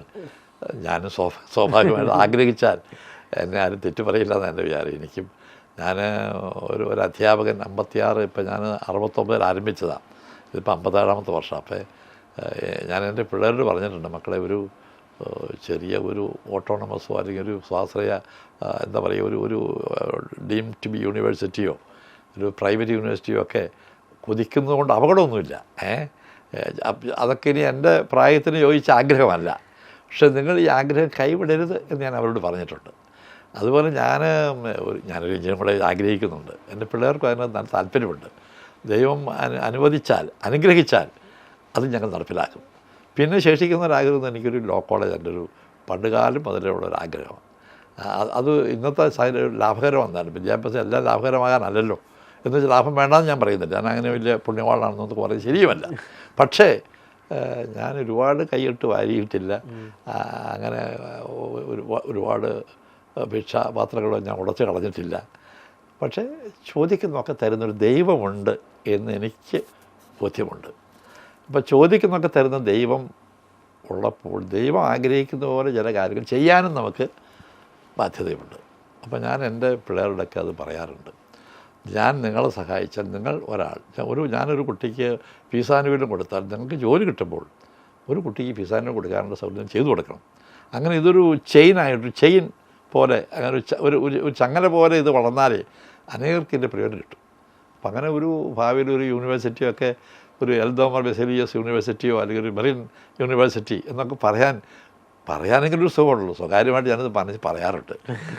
ഞാനും എൻ്റെ ഭാര്യയും മക്കളും കൂടി സ്വകാര്യമായിട്ടിരിക്കുമ്പോൾ പറയും, നമുക്കൊരു യൂണിവേഴ്സിറ്റി, നമുക്കൊരു ഒരു എന്താ പറയുക, ഒരു ഉന്നത വിദ്യാഭ്യാസ ക്ഷേത്രം, ഒരു കലാലയമൊക്കെ വേണം.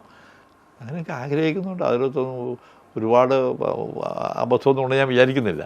ഇവിടം വരെ എത്തിയില്ലേ, ഇവിടം വരെ എത്തിച്ച ദൈവം ഇനി അങ്ങോട്ടും എത്തിക്കും. ഇത് ഞാൻ എൻ്റെ പിള്ളേരോട് പറയാറുണ്ട്, സഹപ്രവർത്തകരോട് പറയാറുണ്ട്. മക്കളെ, പ്രാർത്ഥനയിലൂടെ ജീവിതത്തെ സാക്ഷ്യപ്പെടുത്തിയാൽ എത്തേണ്ടിടത്തൊക്കെ എത്താൻ നിങ്ങൾക്ക് കഴിയും. നിങ്ങൾക്ക് ഒരു കുറവുമില്ലാതെ ചോദിച്ചാൽ തരുന്ന ഒരു ദൈവമുണ്ട്. നിങ്ങൾ അന്വേഷിച്ചാൽ കണ്ടെത്തുന്ന ഒരു മാർഗമുണ്ട്. യാചിക്കുന്നതൊക്കെയും നിങ്ങൾക്കായി തുറക്കപ്പെടുന്ന ഒരു സാഹചര്യമുണ്ട്. അപ്പം അതൊക്കെ എന്തിനാണ് നമ്മളായിട്ട് വേണ്ടെന്ന് വെക്കേണ്ട?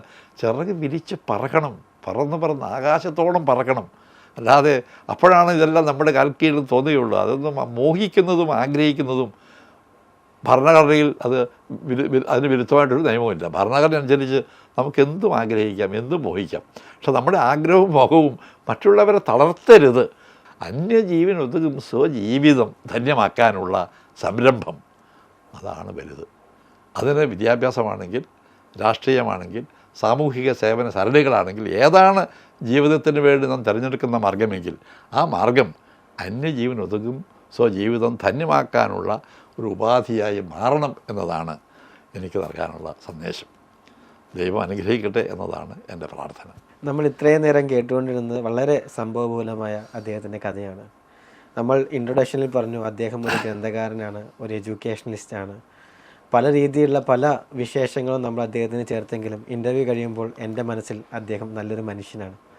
ഇനിയും ഒരു നല്ല മനുഷ്യനായി AI വിദ്യാഭ്യാസ കാലഘട്ടത്തും ഒരു വ്യത്യസ്തത കൊണ്ടുവരാനും ഒരു മുന്നോട്ട് പോകാനും അദ്ദേഹം സാധിക്കട്ടെ എന്ന് ആശംസിച്ചുകൊണ്ട് നിർത്തുന്നു. നന്ദി, നമസ്കാരം. Thank you.